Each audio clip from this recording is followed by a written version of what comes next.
Ladies, you'll end up shopping for your guy's deodorant, right? So try Degree's Original Cool Rush. You see, last year, Degree changed the formula, and men were mad. One guy even started a petition. So Degree admitted they messed up and brought the Original Cool Rush scent back. It's clean, crisp, and actually smells like someone you want to cuddle. And it's in Walmart, Target, and other stores now for under $4. So toss one in your cart and find out why it's the best-selling men's antiperspirant for the last decade. Degree Cool Rush is back, and it smells like victory. It's the Roger Stone Show on 77 WABC. And we're back. This is the Roger Stone Show. Glad to have you with us on this beautiful but somewhat humid Sunday. When he wrote his letter 2 Sundays ago, withdrawing from the Democrat race for president, Joe Biden said, and I quote, that he had left us with the strongest economy in our history. Yet when I was on the Larry Kudlow show yesterday, Larry Kudlow indicated that in his opinion, we may be at the beginning of a recession. So which is it? Our next guest, Barry Habib, is the Chief Executive Officer of MBS Highway. He's an American entrepreneur, and he knows more about the mortgage and housing industries than perhaps anyone else in America, but he is also overall an extraordinarily shrewd economic analyst, and we're honored to have him join us again today. Barry Habib, welcome to the Roger Stone Show. Always an honor to be with you, Roger. Barry, I hope you are feeling well. I'm delighted that you could make it. I asked you at the last minute, and I appreciate your stepping in, but that one line from the president's letter kind of grabbed me.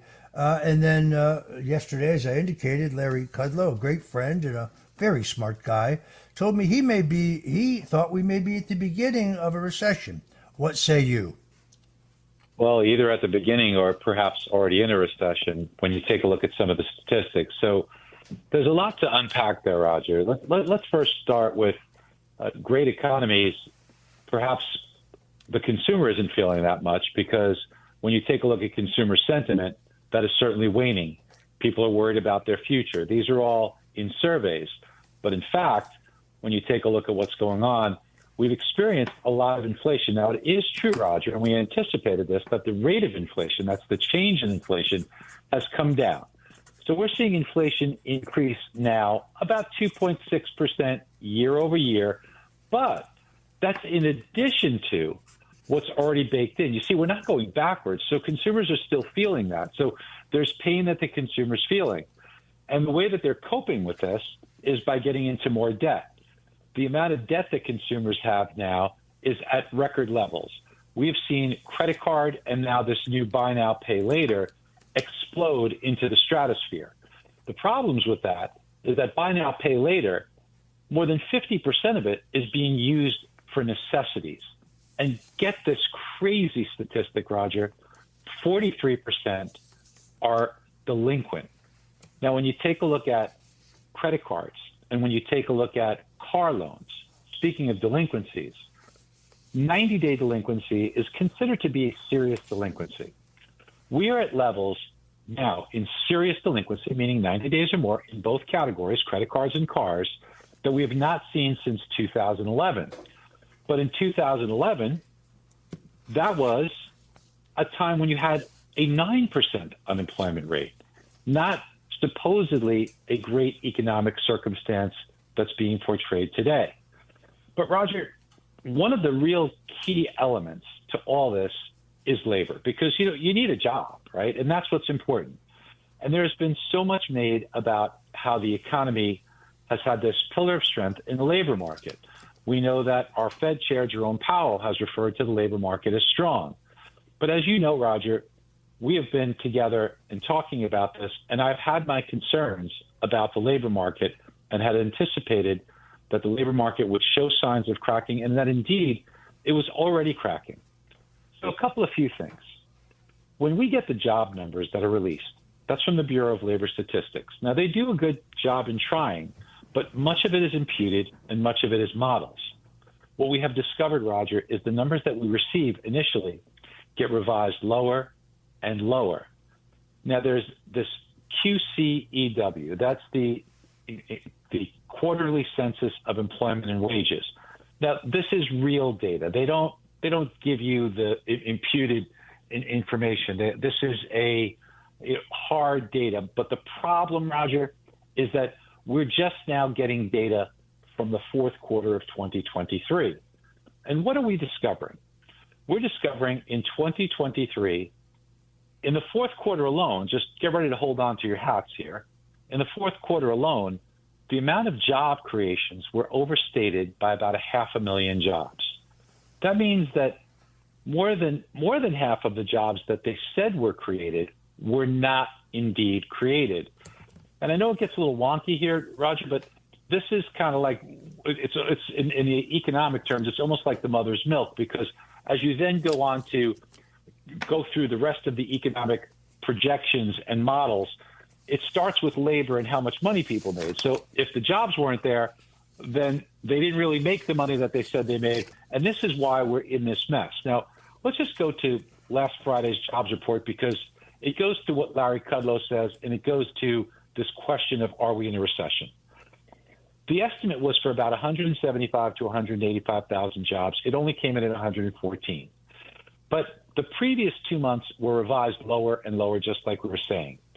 And in addition to that, the areas that jobs were created are not indicative of what you would call normal economic areas. For example, government's going to hire government, and education's going to hire education. These are not, your owner of the dry cleaner, the sandwich shop, the clothing store. These are not the businesses that make America run. And not to say that they're not important, but these are not indicative of economic conditions, supply and demand, because you got to hire teachers, you got to hire government workers. That's already in the federal budget to do that with the government workers.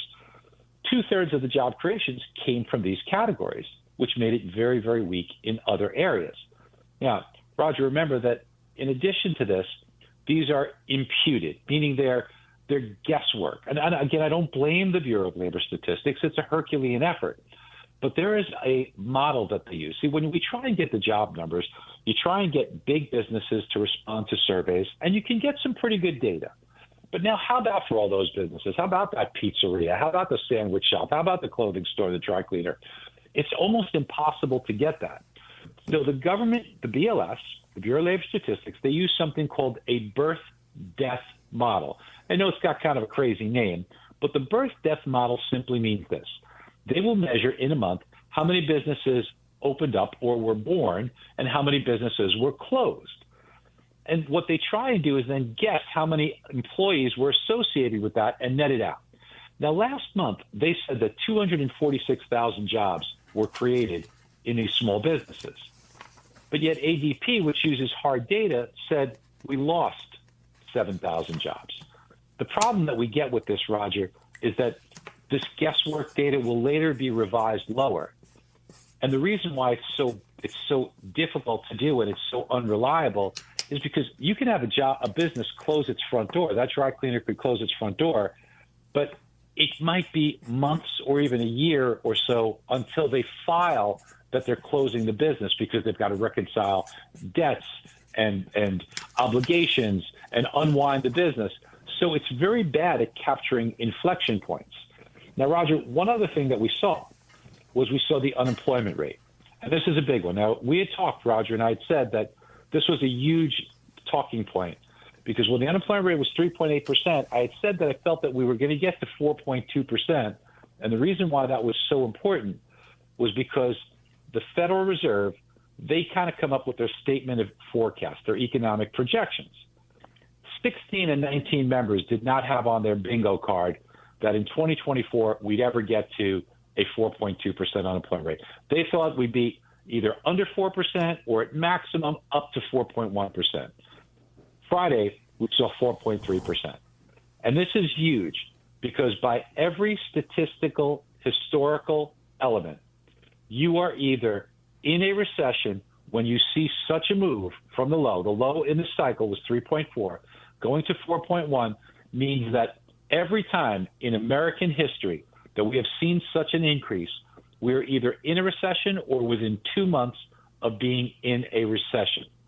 This is absolutely critical. So it's a long answer to your question, Roger, but forget about the greatest economy question. The real question is, are we or are we not in a recession? Either we are or we're about to be in a recession is what the real statistics are bearing out. How has the administration done when it comes to wage growth? Roger, that's an excellent question. And here's two ways that you measure wage growth. You measure it in hourly earnings, which is important. And we have seen hourly earnings steadily decline. In fact, the most recent data say that individuals are seeing hourly earnings go up 3.6% per year. However, that's only one half of the story. Because while you might be making more per hour, that's not what you take home. What you take home is the multiplier of that times the amount of hours you work. Now, get this, Roger. We actually saw average weekly earnings, which is what you make, decline month over month by 1/10. Guess why? Because the amount of hours being worked dropped dramatically. And this is because we are seeing less and less demand because the economy is struggling. And how are people responding, Roger? Get this. Are you ready for this one? Last month alone, 346,000 Americans took on part-time work, and they cited economic reasons. Economic reasons is code word for I can't make ends meet, and I need to take on a second job. Barry, do you think that the policies of the Federal Reserve under Janet Yellen are designed to help the Democrats win the next election? Well, as Treasury Secretary, Janet Yellen is someone who works for Joe Biden, and or now, whoever would be if she is reappointed by, the next president, if a Democrat, the Treasury Secretary is going to work for them. So she has a job to do that would be in the best interest of, in this case, now Joe Biden. I don't agree with a lot of Janet Yellen's policies. I did not agree with Janet Yellen's policies as Fed chair. I think that as Treasury Secretary in 2021, what Janet Yellen was, in my opinion, able to do was take a look at the yield curve. The yield curve, Roger, meaning that if you look at when the government has to borrow money, we are in debt. So the way we make up the deficit between spending more than what we take in is by selling bonds to the American people. And we have choices of what we could sell. The United States government could sell 10-year treasuries. You could sell 5-year, 7-year, 2-year. Now, Janet Yellen could have sold a lot of 10-year treasuries when they were yielding around 0.5%. She chose instead to sell a lot of 1-year treasuries when they were yielding 0.2%. Not much different, Roger. It came to, you're saving 30 basis points. But now, all those 1-year treasuries, they came due and they renewed, and we wound up paying 5-6% on those as they renewed. We could have locked in 10%. I'm sorry, we could have locked in 0.5% for 10 years. Think about that from a perspective of a smart homeowner taking out a mortgage. If you had a chance to lock in a 10-year fixed rate mortgage at 0.5%, but instead you said, I'll take a 1-year mortgage at 0.25%, you'd have to be having your head examined to do that. But yet, that's precisely what Janet Yellen issued. And what she should have done is put a much larger share that would have been long-term, locking in and saving us a tremendous amount of interest that we're now paying. And that's part of our deficit right now. We have about 2 minutes before we got to go to a break, and then we'll be back with more of Barry Habib. I'm a little unclear, of course, about the Federal Reserve period. I can't seem to find it specified any place in the Constitution. We've, over the years, heard political leaders like Ron Paul and Rand Paul and others call for, at a minimum, an audit of the Fed.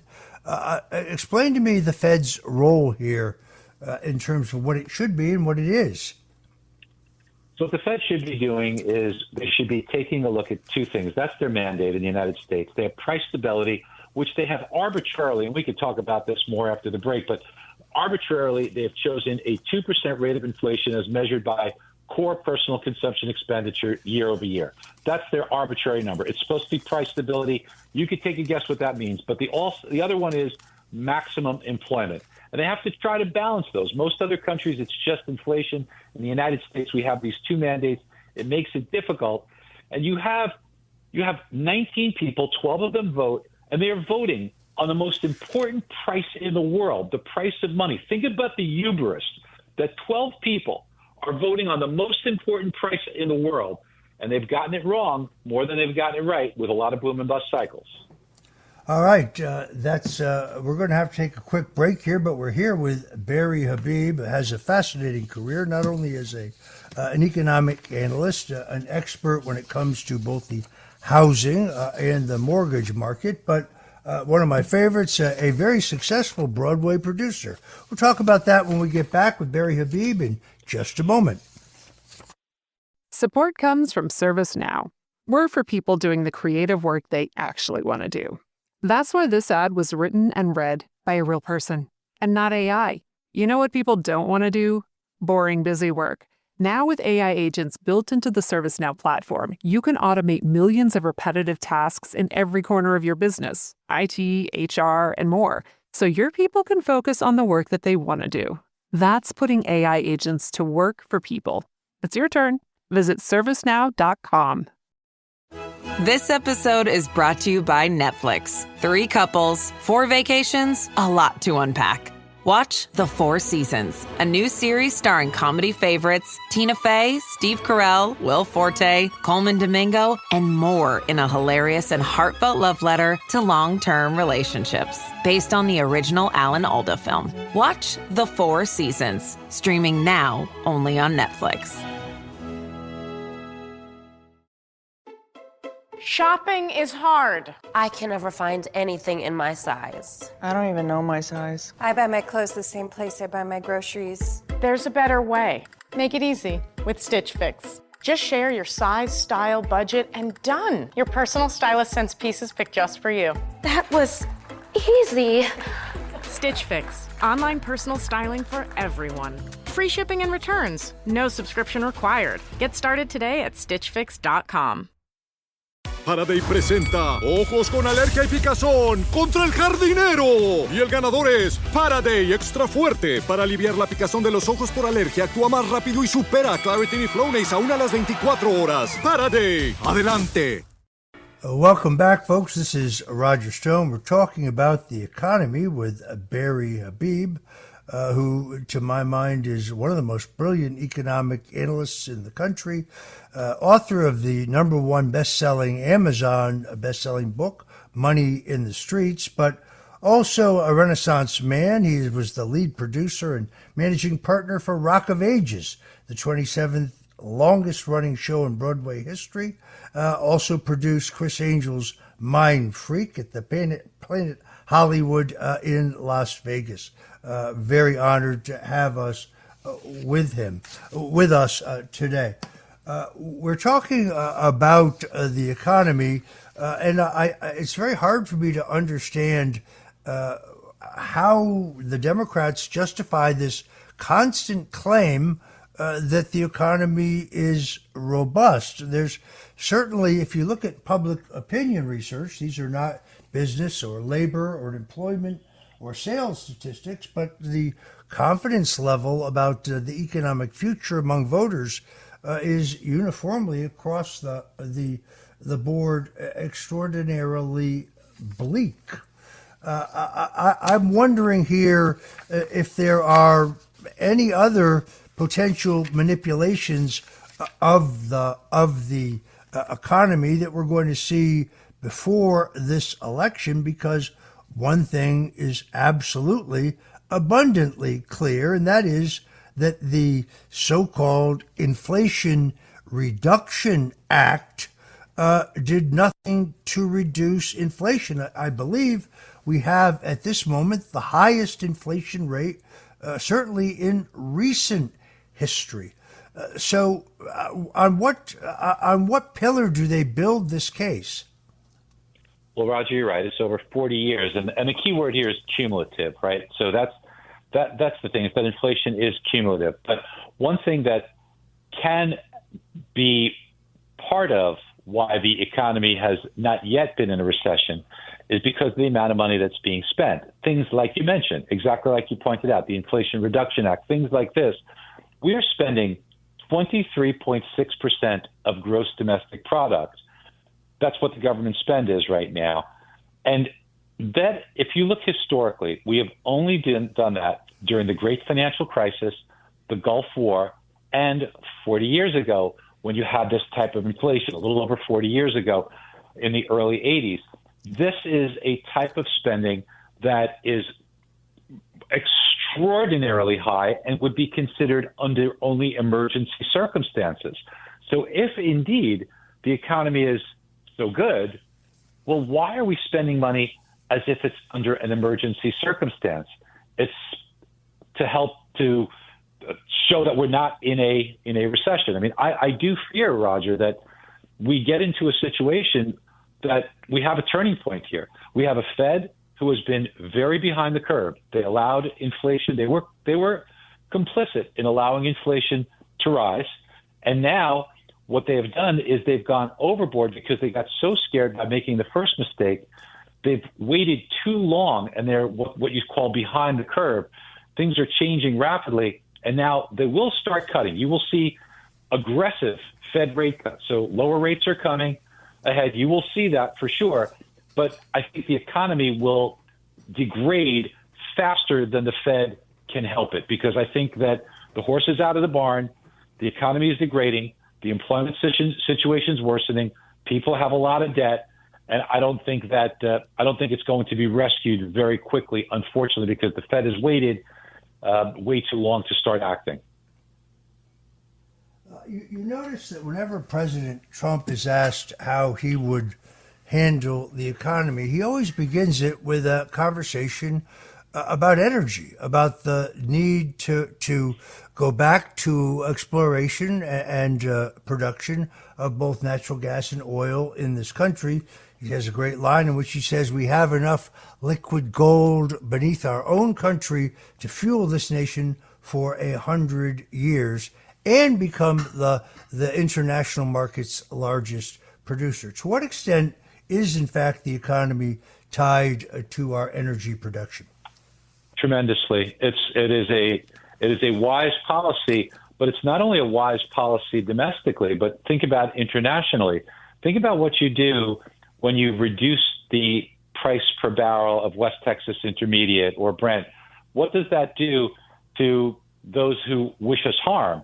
They can generate less income and less dollars. It puts more pressure on them as well. So it is a policy that suits us domestically, clearly, but also, in my opinion, internationally. So I wholeheartedly agree with this, and we do have the resources. It's just a matter of opening it up and allowing this to flourish and to protect ourselves with. I mean, what under Joe Biden, opening up the Strategic Petroleum Reserve, that was a big mistake, in my opinion, because that's supposed to be for safety. That's supposed to be for defense. That's going to be very difficult to refill that, especially the cost to refill that would be very, very great unless we do start drilling more, bring the cost down, and wind up putting ourselves in a position where we could refill it at reasonable levels. All right, I'm afraid we're going to have to leave it there. Let me thank our guest, Barry Habib, literally the most brilliant economic analyst in the country, Chief Executive Officer of MBS Highway. Barry, I really appreciate your being with us for the show today. I appreciate you. Thank you for all you do.